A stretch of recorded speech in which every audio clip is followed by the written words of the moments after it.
እንኳን ወደ እናርጅና እናውጋ የዩቲዩብ ቻናል በሰላም መጡ። ቻናላችን ሁለገብ ዕውቀትን፣ ጠቃሚ መረጃዎችን እና አዝናኝ ይዘቶችን ለተወዳጁ ተመወያይ እንዝናና።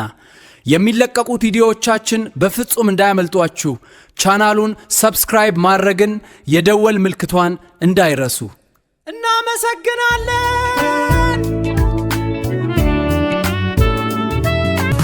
ያምነክ ስሰዓልክ በባ ከይጥርጥር መንኒ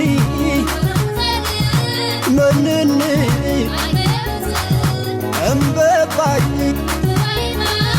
ናይ በይነ ከም ቀደምና ንኩን አትእምበባ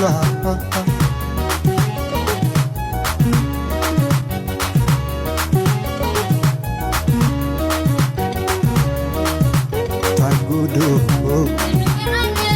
ሰቀይካዶ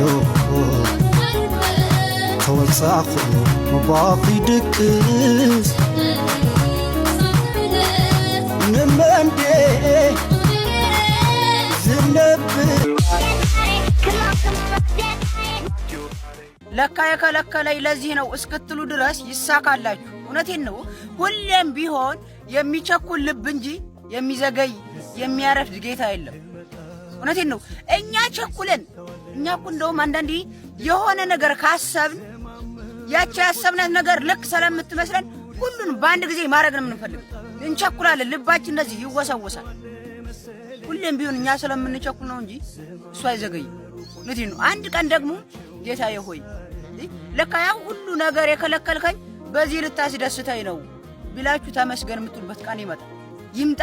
አሁን ደግሞ ለዛ ቀን እንዲመጣ ግን አሁን እናንተ ዋነኛ ምዕራፍ ናችሁ። በሕይወታችሁ ሰው ይሄድ እሰየው፣ ሸገ ይምጣ እሰየው፣ አይከፋም። በራሱ ይሄድ አይከፋም፣ በራሱ ይምጣ አይከፋም። እናንተ ብቻ ሰው መሆን አለባችሁ። ሰው የመጣውን ይቀበላል፣ የሄደውን ይሸኛል። አለቀ። ፈሪ የሆነ ሰው አይ በቃ ይሄንን ያልጀምረውም ያለ ሰው የትም አይደርስም።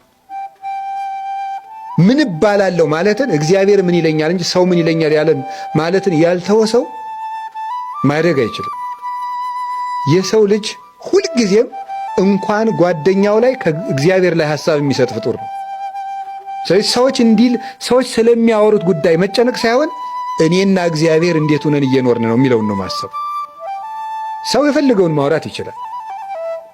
እኛ ግን መስራት ያለብን የራሳችን። ስለዚህ ከፈሪነት መጠበቅ፣ ሰው ምን ይለኛል የሚለውን ወይም እንዲህ ቢገጥመኝሳ፣ ብዋረድሳ፣ አሬባስ አልነካካ፣ ይሄን ባደርገውሳ፣ ቢበላሽብኝሳ፣ ይሄን ብናገርሳ፣ እነገሌ ቢተቹኝሳ፣ እንዲህ ብሰራሳ፣ እንዲህ ቢሆንብኝሳ።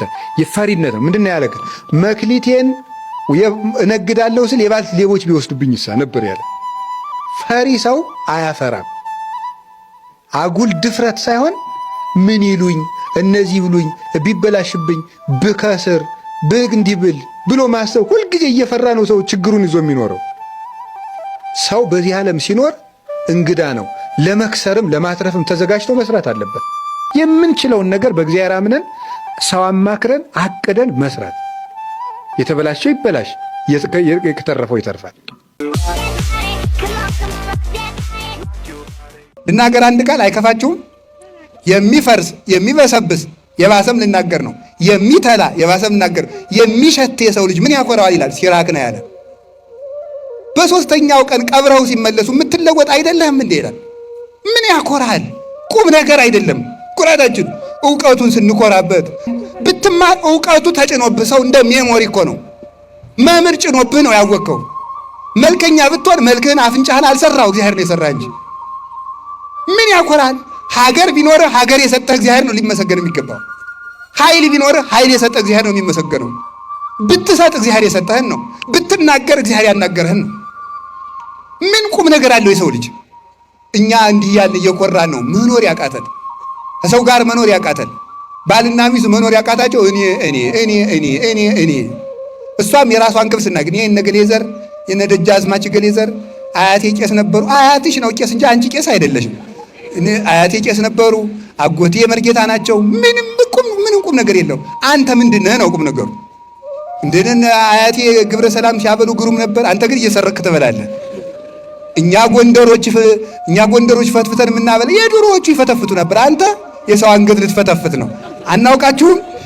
በየመንደሩ ሞባይል አንገት እያላችሁ እየቀማችሁ ይሄንን ነው ተመልከቱ። በቀድሞ መኩራት ትተን በራሳችን ይሄን መመጻደቃችን መተው አለብን። እኔ ምንድነኝ? እስኪ እኔ ምንድነኝ በሉ ንገሩኝ እንጂ እኔ ምንድነኝ ማለት የሚገባው ይሄ ነው ማለት ነው።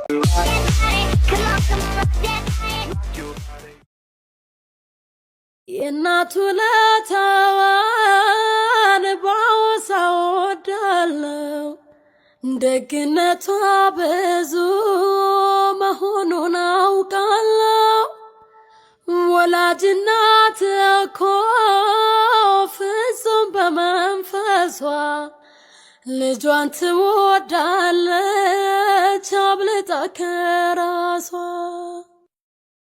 እናቱን የማይወድ ሰው አለ ቢሉኝ ሰው ነው አልለውም አውሬ ነው ባይነኝ።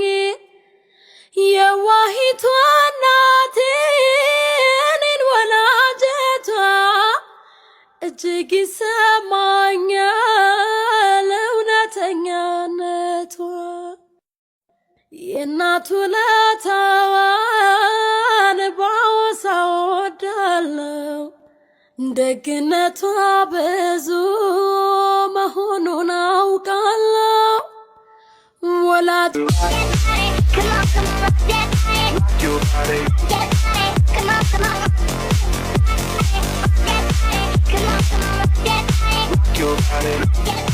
Come on.